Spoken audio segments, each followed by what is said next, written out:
يستطيع. والحج ركن من أركان الإسلام، لكن العمرة ليست ركن من أركان الإسلام، ليست ركن من أركان الإسلام.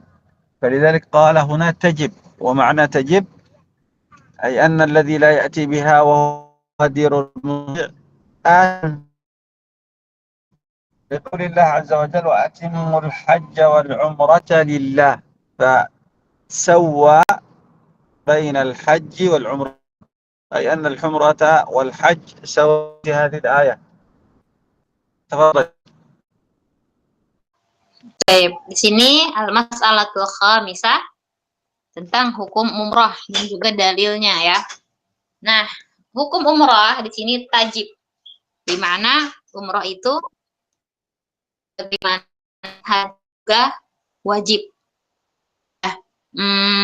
Meski ya kita tahu semuanya kalau itu enggak termasuk ke dalam rukun Islam.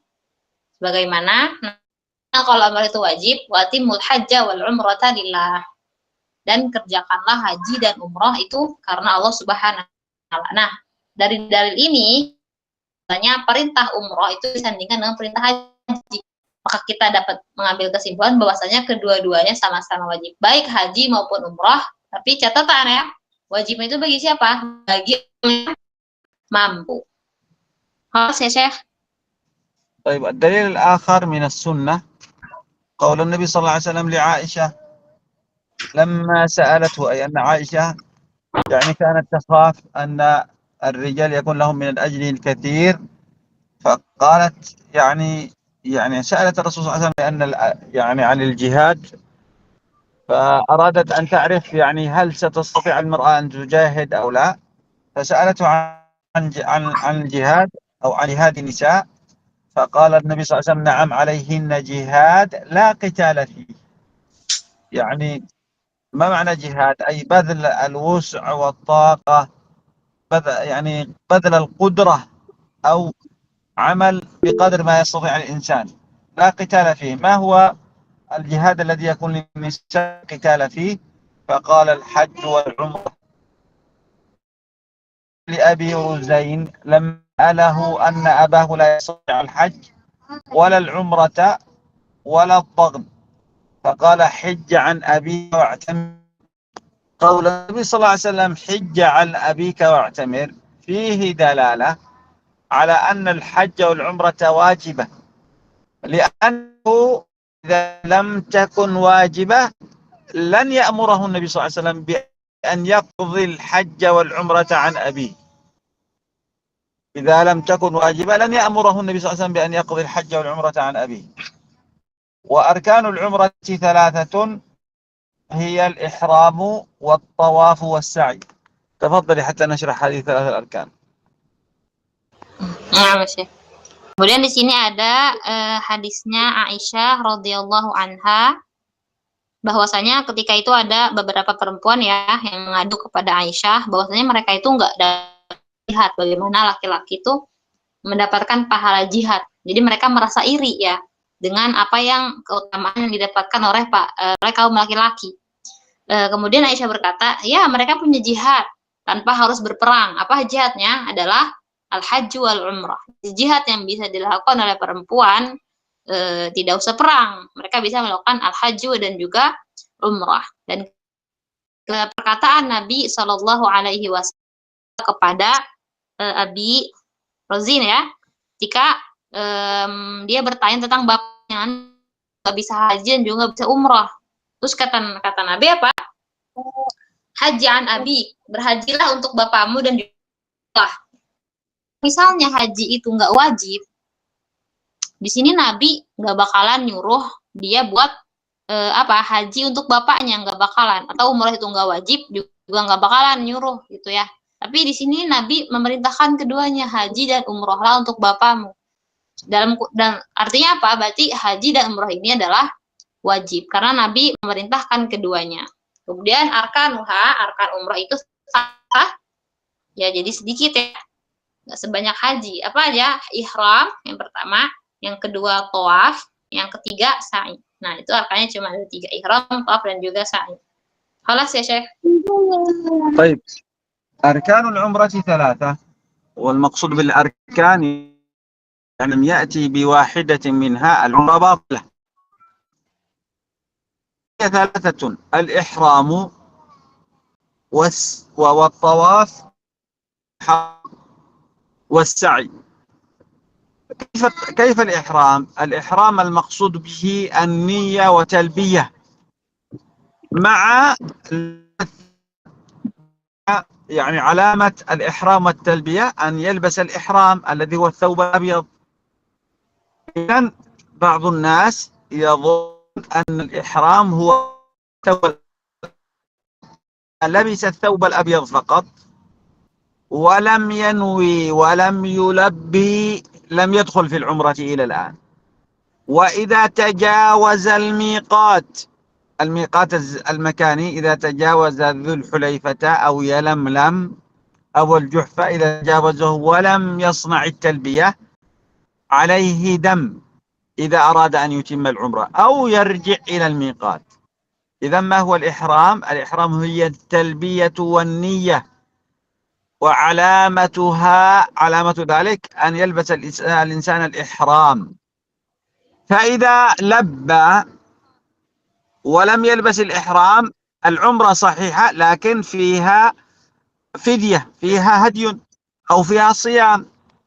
ولذلك ماذا؟ الأهم شيء في الركن أو في هذا الركن الأول وهو الإحرام هو التلفظ لبيك اللهم عمرة مع النية عندما تكون في القلب، هذا المهم. أما لبس الإحرام فهو ماذا؟ علامة من علاماته وواجب من واجباته وليس ركن. Baik. Nah, di sini ada ya ihram, tawaf dan juga sa'i. Nah, tawaf itu akan ihram dulu ya. Ihram itu tadi ihram itu tadi dikerjakan ketika kita udah mencapai miqat ya. Nah, ihram itu apa? Itu adalah ketika seseorang itu menggunakan baju ihram, kemudian mengucapkan talbiyah dan juga berniat ihram. Jadi ada sebagian orang-orang yang menganggap bahwasanya ihram itu cukup ya pakai baju aja gitu, pakai baju putih gitu. Padahal ihram itu ya kita harus niat ihram, kemudian kita ya ketika kita sudah di miqat. Dan kalau misalnya gimana, udah lewat miqat nih, nggak keburu niat ihram, nggak keburu talbiyah, ya udah lewat Lamlam atau Dzul Hulaifah atau apapun itu ya miqatnya, tergantung daerah masing-masing, maka apa? Dia wajib membayar dam ya. Kalau emang dia mau menyempurnakan umrohnya, dia wajib bayar dam yang pertama. Kemudian, nah kalau misalnya dia lupa atau dia nggak pakai baju ihram, itu dia bayarnya fidyah. Jadi intinya yang lebih wajib di ihram itu adalah an-niyah ya, yang paling wajib di sini adalah an-niyah dan juga talbiyah. خلاص يا شيخ. ولذلك كما ذكرنا إذن الركن الأول الإحرام، ويبقى محرما حتى ينتهي من العمرة، أي لا يقطع النية. وعلامة ذلك ماذا؟ أن يبقى لابسا للثياب البيض أو لابسا للإحرام الذي هو الثياب البيضاء التي هي ليست بمخيط.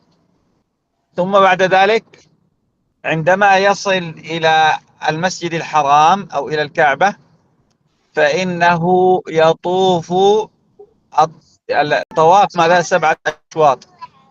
وهذه 7 الأشواط ركن من أركان العمرة، وهي بمثابة الصلاة، هي تعدل الصلاة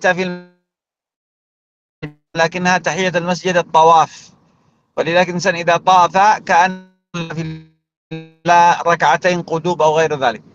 وهذا الطواف الذي هو الطواف الركن العمرة يطوفه 7 أشواط. وكيف يكون 7 أشواط؟ يبدأ من مكان ويمشي حتى يصل إلى المكان الذي بدأ منه ويعتبر شوطا واحدا، ثم يرجع مرة أخرى إلى المكان الذي بدأ منه مرة ثانية ويعتبر شوط ثاني، وهكذا 7 مرات. فإذا انتهى صلى خلف مقام إبراهيم ركعتين، وليست من أركان العمرة ولا من أركان الحج، بل هي من سننه. فإذا لم يستطع أن يصليها خلف مقام إبراهيم يصليها في أي مكان في الحرم، وإذا حصلت زحمة ولا يستطيع أن يصليها بعيدا قليلا، يعني ممكن يصليها فوق الصفا أو بجانب الصفا أو بعيدا قليلا. لماذا؟ لأنه تعتبر ماذا؟ تعتبر من سنن وواجبات العمرة. ثم بعد ذلك يدخل إلى الصفا ويبدأ بالسعي، والسعي يكون من الصفا إلى المروة 1، والرجوع 2، والذهاب 3، 4. إذن الذهاب شوط والرجوع شوط آخر، لأن بعض الناس يظن أن الذهاب إلى الصفا من الصفا إلى المروة ثم الرجوع إلى المروة أو من الصفا الرجوع مرة أخرى يظنها أنها شوطا واحد. لا، هذا ستصبح شوطين أو سيكون شوطان. فإذا الذي يذهب لابد يذهب من الصفا إلى المروة شوط ويرجع شوط آخر، وهكذا حتى ينتهي من 7 أشواط. فإذا انتهى من 7 أشواط تحلل بالحلق أو التقصير، وإذا تحلل بالحلق والتقصير حل له أن يلبس المخيط. تفضلوا. Nah, terus tadi yang ihram ini ya, jadi syaratnya apa tadi? Harus suci. Jadi nggak boleh ya punya hadas atau perempuan haid, nggak bisa itu ya. Kemudian setelah ihram itu adalah tawaf. Jadi ketika kita sampai nih, kita udah yulabi dari Mekah sampai Mekah ya, kita yulabi di situ. Kemudian kita udah nyampe, kita tawaf.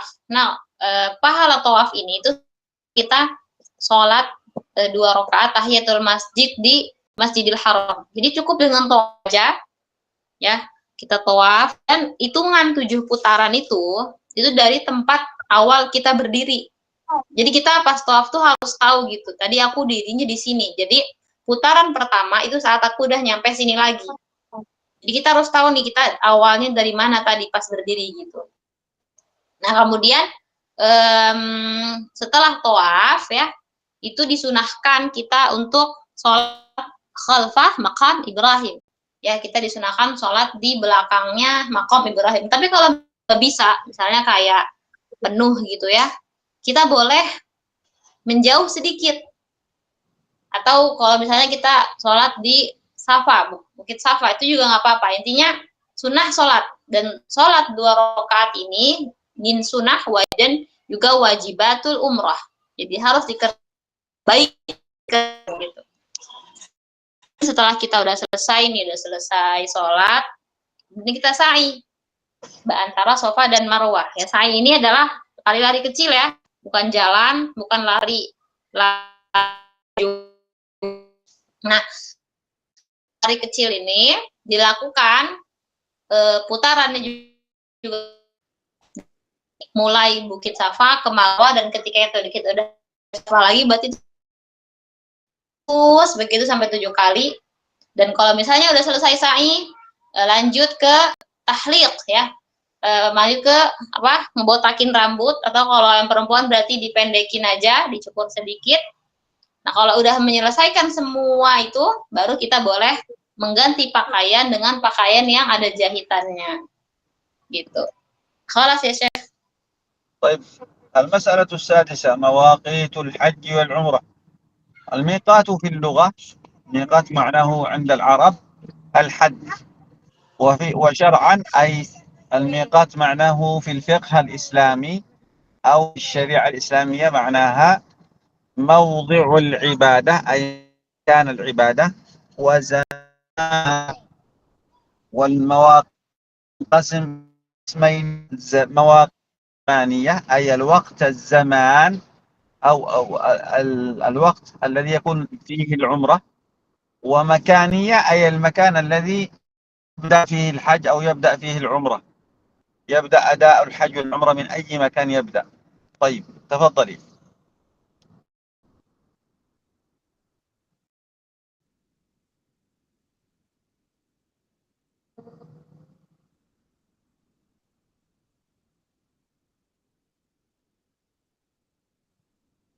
أستاذ تسمعون؟ عفوا يا Syekh, nasitu sahbi. Nah, wa'id. Nah, asmas atau sadisa di sini adalah al-miqat. Secara lughah dia artinya batasan, al-had. Kemudian secara syara'an atau istilahnya adalah tempat ibadah atau juga zamannya. Ya, jadi mikot ini bisa mikot tempat, bisa mikot waktu. Maka dengan tarif ini kita bisa menyimpulkan bahwasanya itu ada dua. Yang pertama mikot zamani, yang mana mikot zamani ini nanti tentang waktu, dan mikot makani tentang nanti itu tempatnya mikot tersebut ya. Jelas ya, Syekh? الزمانية للعمرة أي ما هو اليوم أو الزمان أو الشهر الذي يصح فيه الحج والعمرة. العمرة يجوز أداؤها في جميع أشهر السنة، في جميع أوقات العمرة، تجوز في شوال، تجوز في ذي القعدة، تجوز في ذي الحجة، تجوز أنحاء أو جميع أوقات السنة. الحج لا يصح إلا في 3 أشهر، يبدأ الحج من شوال وينتهي في ذي الحجة. إذا بدأت بشوال يصح، إذا بدأت بذي القعدة يصح، إذا بدأت بذي الحجة يصح. ولا يصح الحج بعد إتمام الحج بعد 13 من ذي الحجة، لا يوجد حج. إذن مقدار الحج أو ميقات الحج الزماني يبدأ من شوال وينتهي في 13 ذي الحجة. تفضلوا.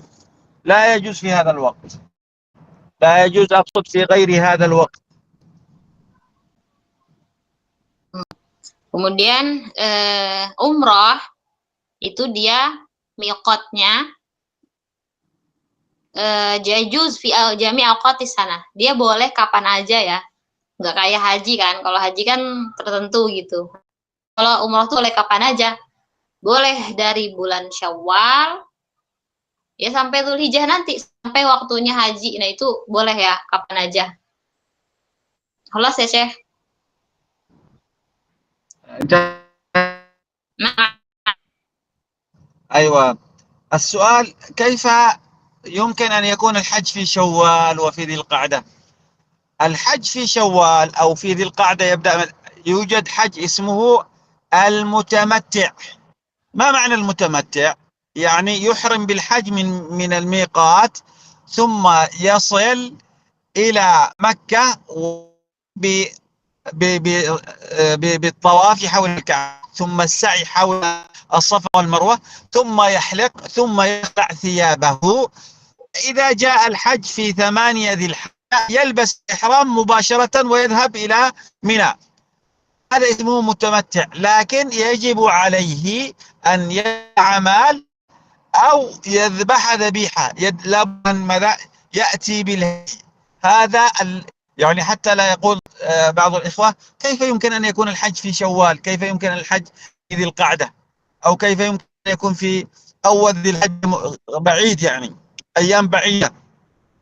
هذا اسمه المتمتع.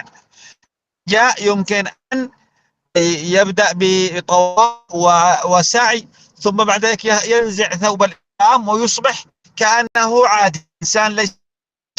إذا جاء حج في يوم لبس ثوب الإحرام ورجع يكمل هذا الحج، هذا اسمه المتمتع. تفضلي.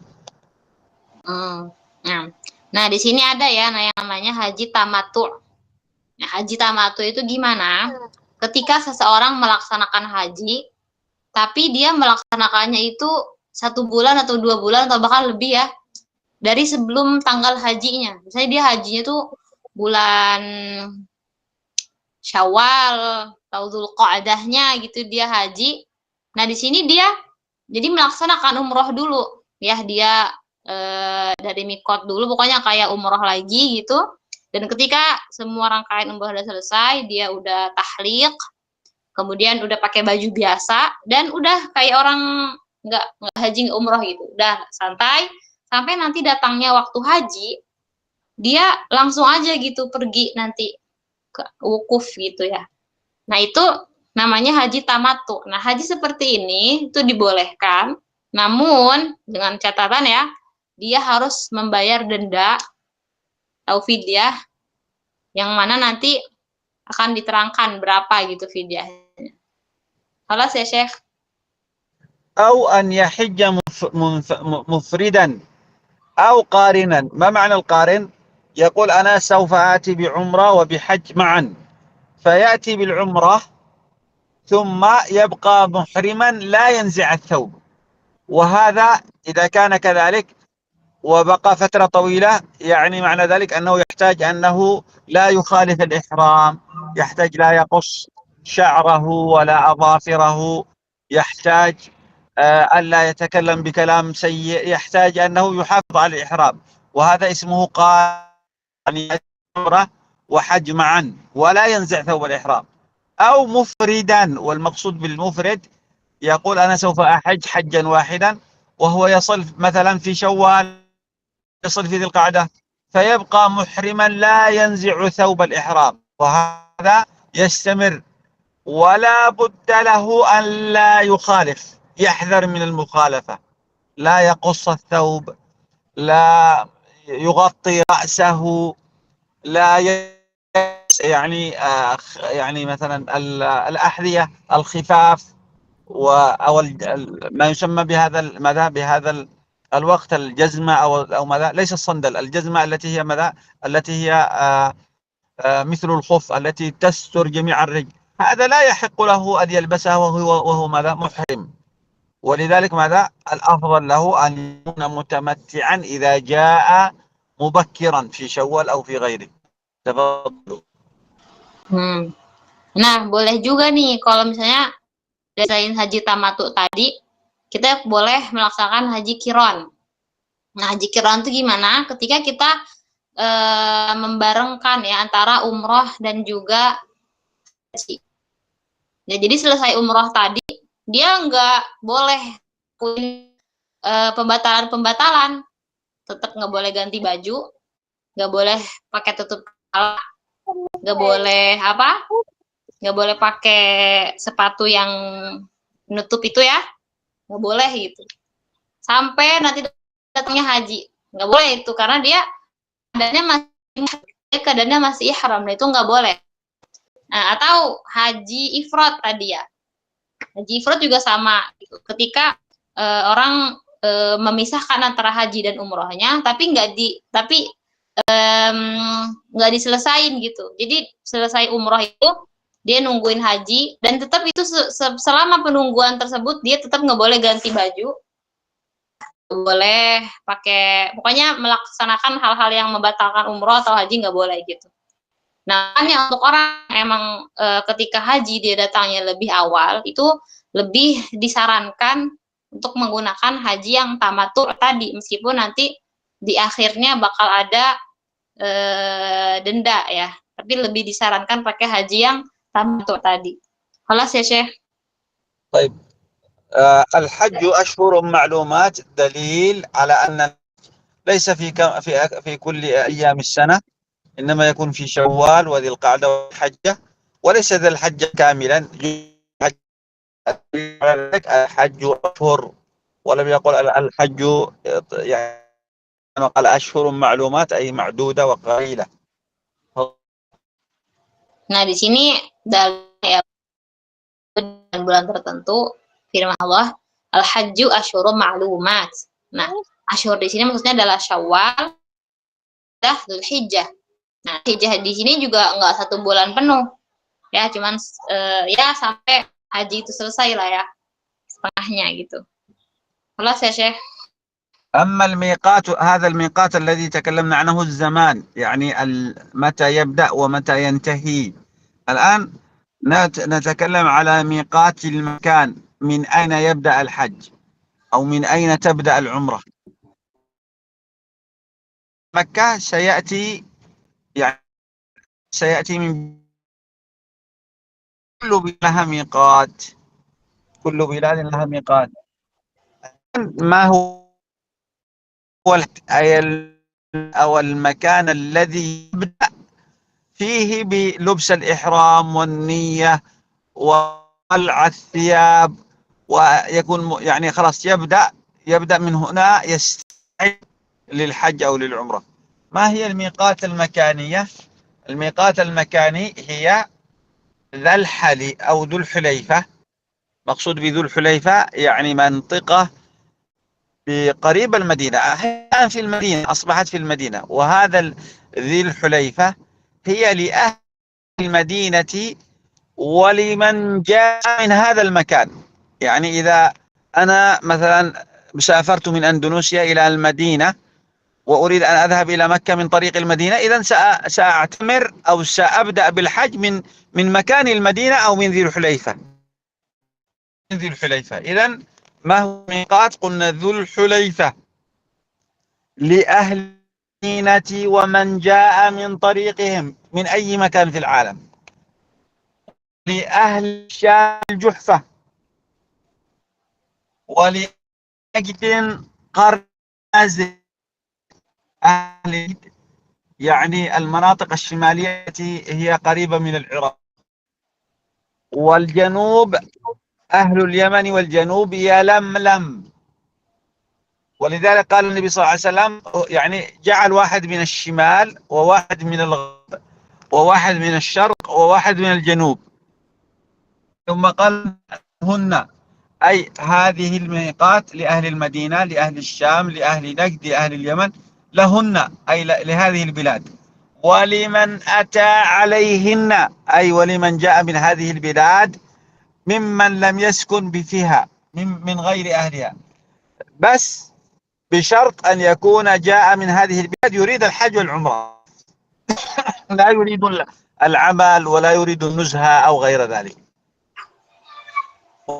ومن كان دون ذلك والذي هو بلاده أقرب من هذا المكان فيبدأ الحج والعمرة من بلاده أو من بيته. طيب كم المسافة؟ ذو الحليفة إلى الكعبة ممكن 430 كيلو متر، ويملم ممكن 150 كيلو متر.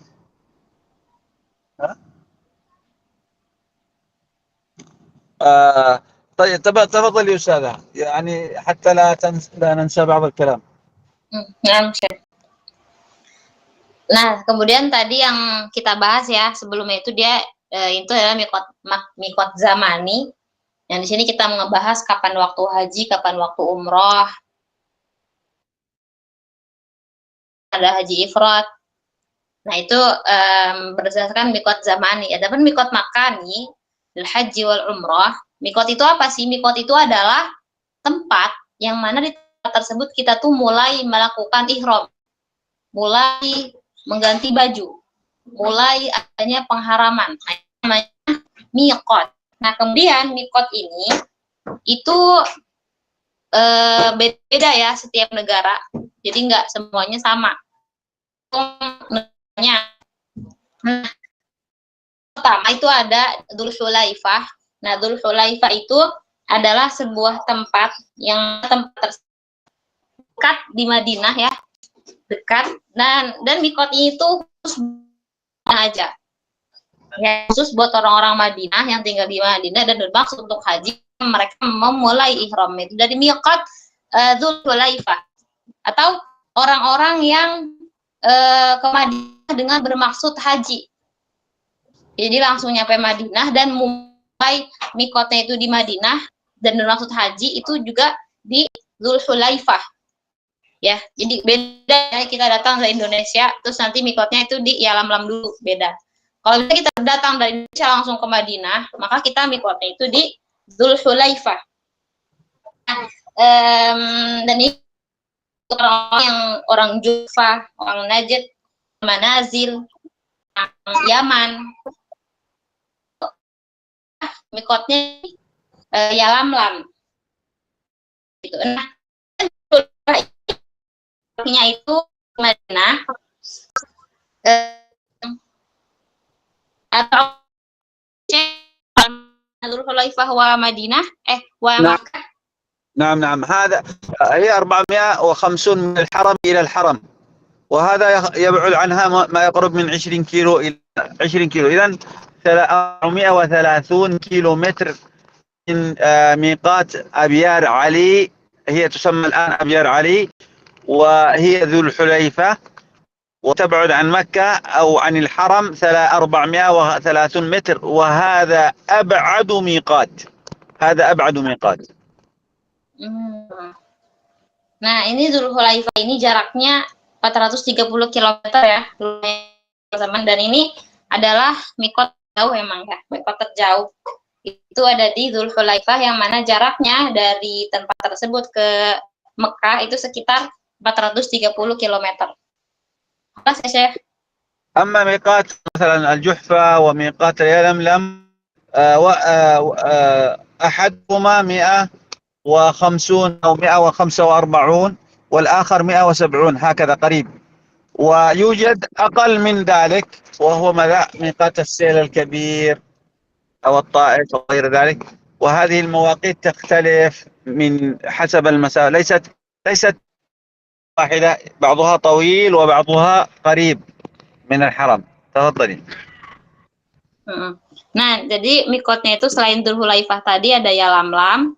Kalau Yalamlam ini jaraknya 150 km dari tempat Yalamlam ini ke Tanah Haram ya. Kalau Juhfah dia 145 km ya, jaraknya beda-beda ya. Ada yang jauh, ada yang dekat, nggak satu jarak gitu. Kemudian dan setiap negara juga punya mikotnya masing-masing, berbeda ya setiap negara itu. Tamam ya, Syekh? Kelas. Baik.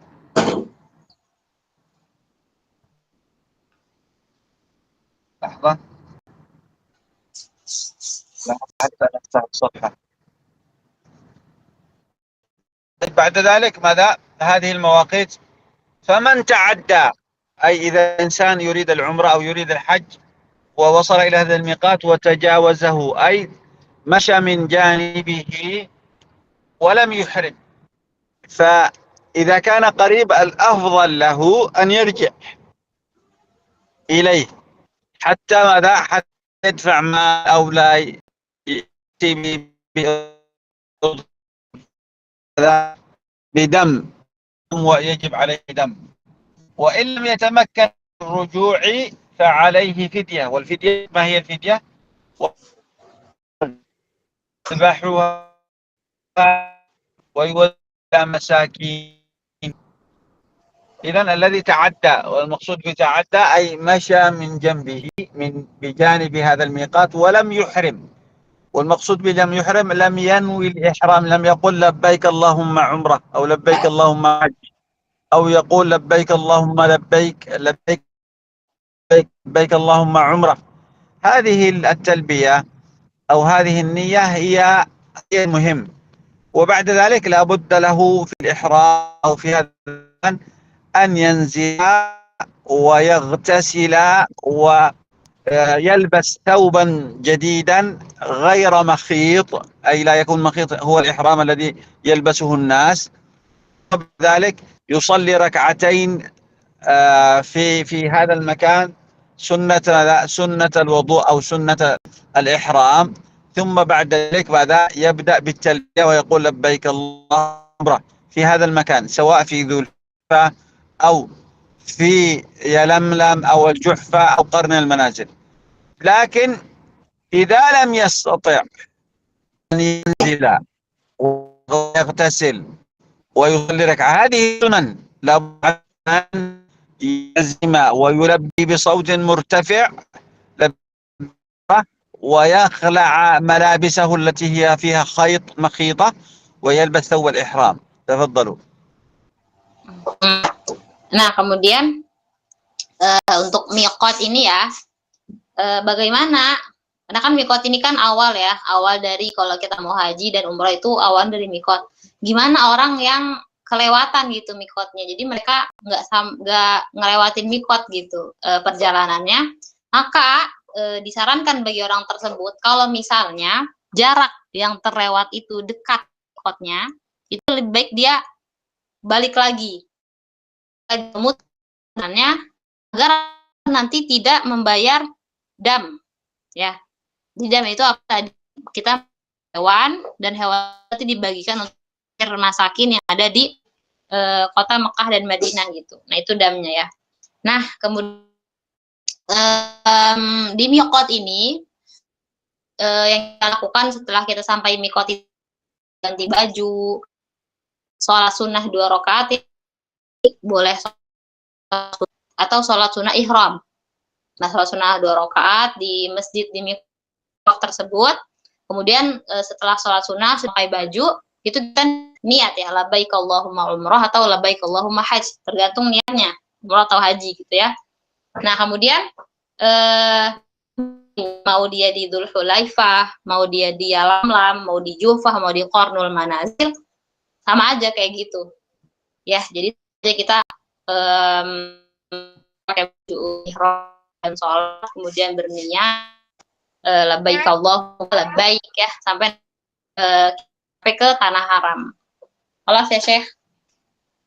طيب الذين لا قلنا وهن لهن لمن مثلا الذي يأتي إلى جاء عن طريق اليمن يحرم من طريق المدينة يحرم حليفة، وإذا جاء على طريق الشام يحرم من ميقات الشام جحفة، وهكذا. وإذا جاء من قطر سيحرم أو من الإمارات من المنازل، وهكذا.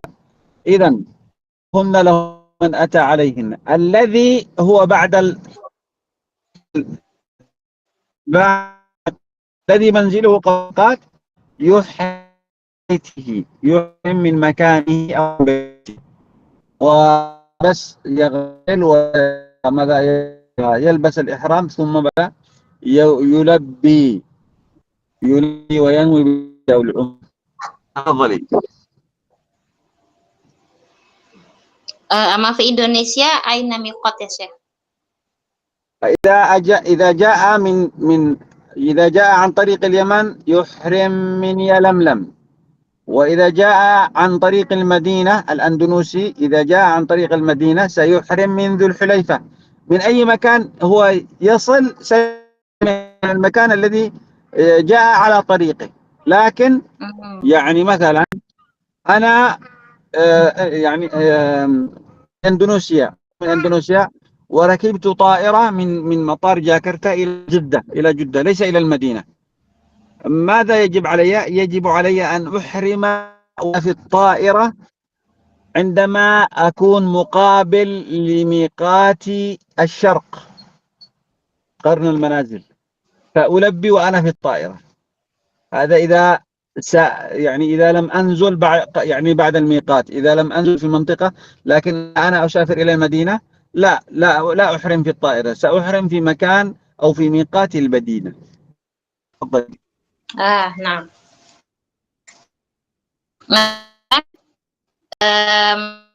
Nadim ya, ama manazilam dunal mawaqit.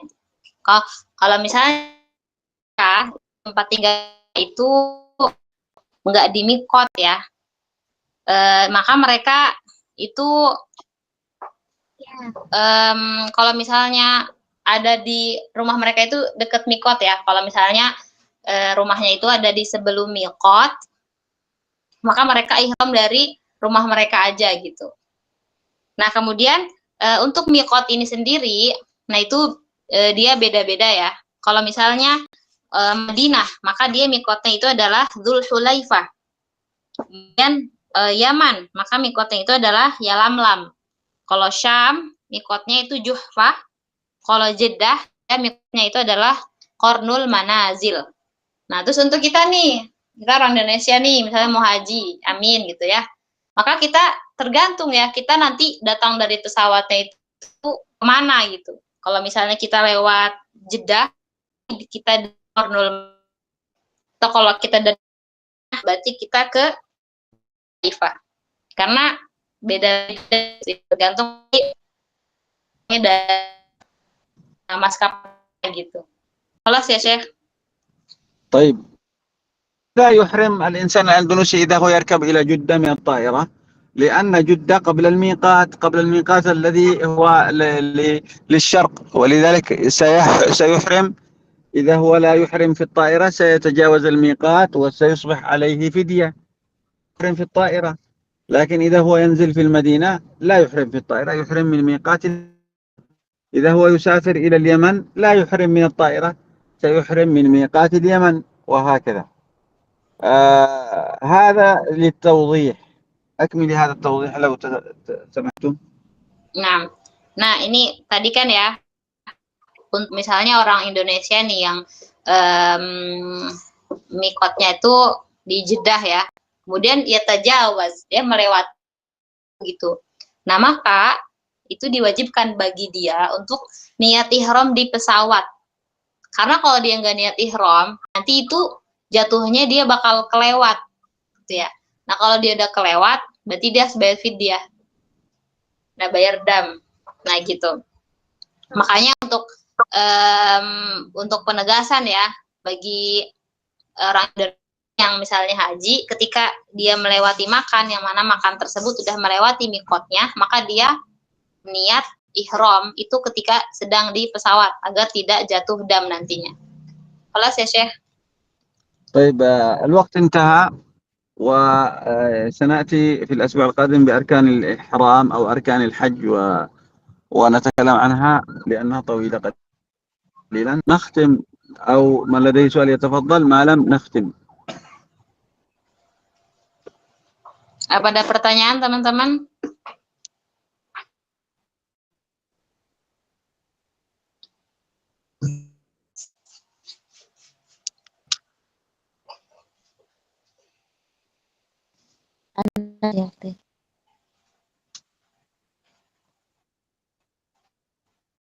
نعم شيخ، لا يوجد شيخ. هذا لا يوجد. الحمد لله، بارك الله فيكم. نختم بكفارة المجلس. سبحانك اللهم وبحمدك، نشهد أن لا إله إلا أنت، نستغفرك ونتوب إليك. جزاكم الله خيرا شيخ، بارك الله فيك. بارك الله فيك. السلام عليكم. وعليكم السلام ورحمة الله وبركاته.